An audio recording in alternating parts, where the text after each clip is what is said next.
Salam sejahtera jemaat yang dikasihi Tuhan. Gemim Kristus Manado kembali menyapa saudara hari ini dengan renungan firman Tuhan. Bapak Ibu Saudara, hari-hari ini dunia sedang ramai dengan berita perang dagang antara dua negara dengan kekuatan ekonomi terbesar di dunia, yaitu Amerika dan China. Topik perang dagang ini tidak hanya menegangkan Amerika dan China, tapi juga telah menimbulkan ketegangan dan berdampak pada negara-negara di dunia termasuk Indonesia. Para investor, pebisnis, pelaku saham, pedagang, bahkan masyarakat sebagai konsumen semuanya berpikir dengan serius bagaimana cara agar bisa survive dan bagaimana cara mengamankan uang dan kekayaan dan kalau boleh tidak mengalami kerugian atau kehilangan aset yang lebih besar lagi. Bapak Ibu Saudara, di tengah kondisi ekonomi yang tidak menentu ini, mari kita berhenti sejenak untuk mendengarkan firman Tuhan yang memberitahu kita hal yang sangat penting mengenai uang serta harta dan cara yang bijaksana dalam menginvestasikannya. Injil Matius pasal 6 ayat 19 sampai 21. Janganlah mengumpulkan harta bagi dirimu di bumi, di mana ngengat dan karat merusaknya dan pencuri membongkar serta mencurinya.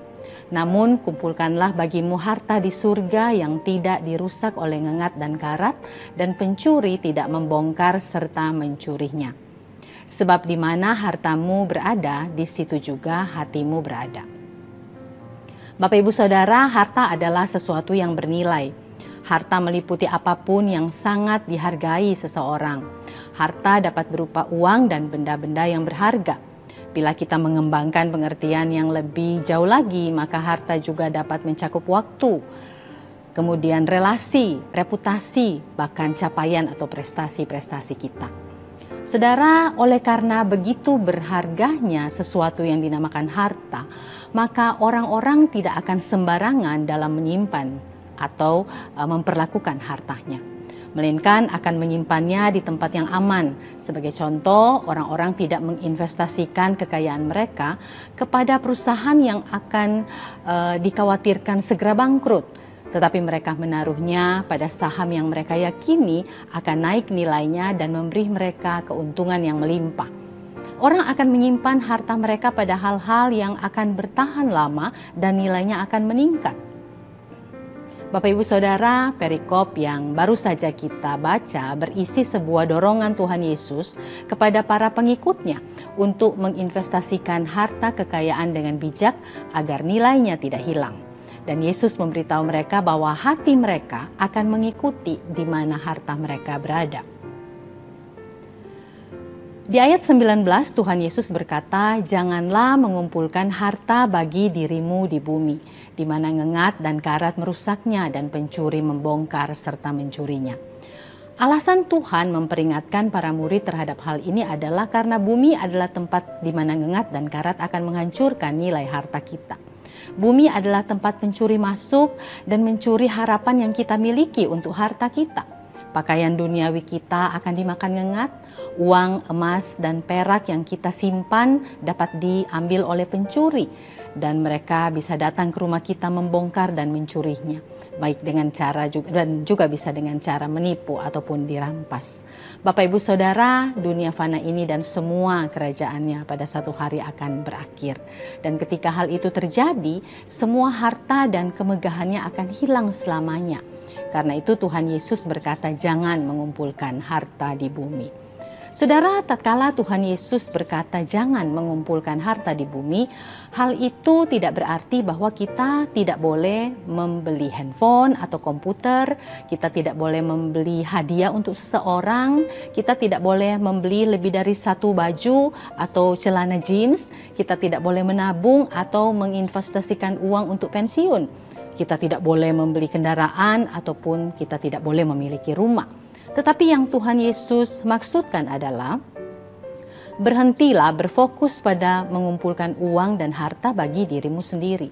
Berhentilah terobsesi untuk mendapatkan lebih banyak dan lebih banyak uang lagi dan harta hanya untuk memuaskan keinginan-keinginan duniawi kita. Sebaliknya, arahkanlah hatimu untuk mengumpulkan harta di surga. Saudara, alasan mengapa Tuhan Yesus mengajar kita untuk mengumpulkan harta di surga adalah karena surga adalah tempat di mana nilai harta kita tidak pernah akan hilang. Dalam ayat 20 dikatakan bahwa harta yang kita kumpulkan atau simpan di surga tidak akan dirusak oleh ngengat dan karat. Tidak ada pencuri yang dapat mengambil harta kita. Surga adalah kerajaan yang kekal. Semua harta yang disimpan di sana akan selamanya dihargai dan bernilai dan aman. Bagaimanakah cara kita menginvestasikan harta kita di surga? Yang pertama, kita menginvestasikannya kepada jiwa-jiwa. Bapak Ibu Saudara, Pendeta David Jeremiah pernah berkata bahwa satu-satunya hal yang akan pergi dari sini ke sana dan satu-satunya cara kita dapat membawa atau mengirimkan harta kita dari bumi ke surga adalah dengan menginvestasikannya pada hal-hal yang akan pergi ke sana. Dan satu-satunya hal yang akan pergi dari bumi ke surga adalah jiwa manusia dan firman Tuhan. Ketika kita menginvestasikan sumber daya kita dalam bentuk bakat dan waktu serta harta bagi jiwa manusia yang kekal dan firman Tuhan, itulah cara kita menyimpan harta kita di surga. Saudara, cara berikutnya yang juga sangat penting dalam menyimpan harta di surga adalah kita hidup untuk kemuliaan Tuhan dan untuk kebaikan orang lain.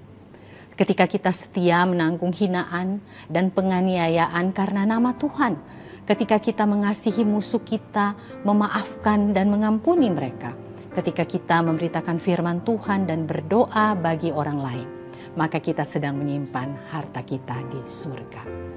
Bapak Ibu Saudara, pertanyaannya adalah apakah hati kita sedang menuju kepada harta kita? Inilah yang Tuhan Yesus katakan dalam ayat 21. Sebab di mana hartamu berada, di situ juga hatimu berada. Amin. Kiranya Tuhan Yesus memberkati kita semua.